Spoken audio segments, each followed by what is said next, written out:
আসসালামু আলাইকুম। ওয়ালাইকুম আসসালাম রহমতুল্লাহি ওয়া বারাকাতুহু। বসুন। আজকে অনেক গরম পড়ছে, এসিটা একটু ছেড়ে দেন।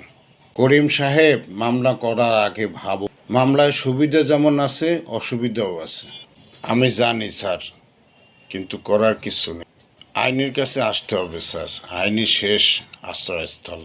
ঠিক বলেছেন, মামলা করলে আপনার অধিকার আদালত নিশ্চিত করবে। দলিলপত্র যাচাই হবে, সত্য মিথ্যা প্রমাণ হবে এবং শেষ পর্যন্ত সাফল্য আসবে আপনার। সে কারণে স্যার আমি মামলা করতে চাই, অন্যায় থামাতে চাই। মনে রাখবেন, যে বিষয়ে মামলা করবেন ওই বিষয়ের কাগজপত্র সবসময় রেডি রাখার চেষ্টা করবেন, তাহলে মামলাটি দ্রুত নিষ্পত্তি করা সম্ভব হবে। ইনশাআল্লাহ আমি প্রস্তুত স্যার।